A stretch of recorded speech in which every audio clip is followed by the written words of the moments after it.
Witajcie kochani na kanale Tom Guide Krakau.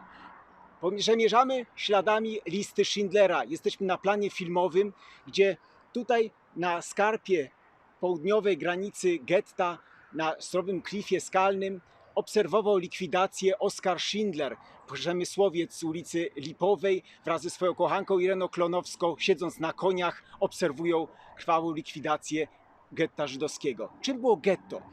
Getto to był pomysł na skłócenie dwóch przeciwstawnych obozów. Żydzi przed wojną zostali oskarżeni już o roznoszenie niebezpiecznych chorób, jak tyfus na przykład. Wszy roznosiły, więc określenie Żydów jako niebezpieczny wirus było bardzo popularne generalnie w Europie.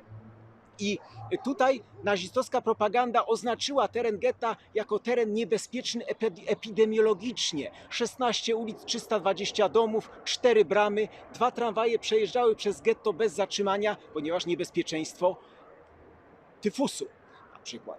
Natomiast Żydzi zostali zapewnieni o bezpieczeństwie. Dostali 3 rodzaje policji. Żydowską policję Jüdische Ordnungsdienst, polską granatową policję i niemiecką SS do zapewnienia bezpieczeństwa. To była idea właśnie getta i odgrodzenia tego terenu. Były naturalne granice. Ja stoję na stromym klifie skalnym, tu dawny kamieniołom na Krzemionkach, następnie była Dolina Wisły, czyli rzeka Wisła i główna magistrala kolejowa. Fabryka Schindlera dokładnie znajduje się tam, na ulicy Lipowej, znajdowała się 500 metrów tylko od getta, czyli tylko ucieczka przez kanałami.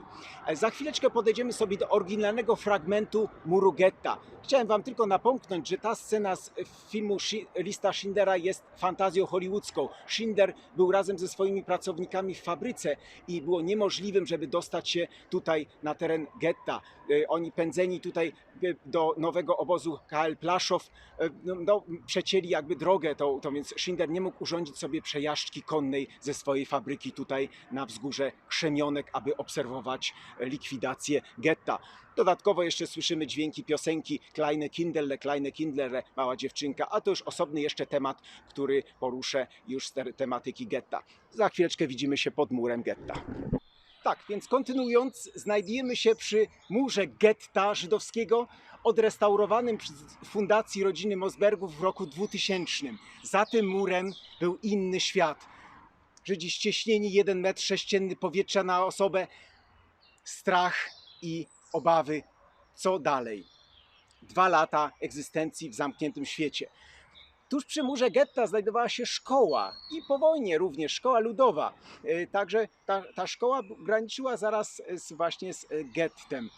Natomiast po wojnie, w czasach komunizmu wszystko ulegało ruinie, więc tutaj ten teren jakby uległ zapomnieniu. 99% turystów ogląda fragment muru getta przy ulicy tam od Przecznica, od Limanowskiego, to przy ulicy Lwowskiej, więc tamten fragment wydaje się jedyny. Nie, tutaj jest olbrzymi szmat właśnie muru pięknie zrekonstruowanego. Zaraz objedziemy kamerą. Zobaczcie, obok znajduje się plac zabaw obecnie, ze względu na COVID zamknięty. Szkoła jest tam w tle, szkoła ludowa, a i nawet tutaj zobaczymy strome ściany kamieniołomu, wspaniałe drogi wspinaczkowe. Za młodu tu się dużo wspinałem. W każdym razie jest to południowa granica getta krakowskiego. Czas właśnie likwidacji, to sceny z listy Schindlera. Tyle króciutko. Życzę wam udanego dnia i subskrybujcie, piszcie opinie. Dziękuję wam za dzisiejszą uwagę. Widzimy się już jutro w kolejnym odcinku.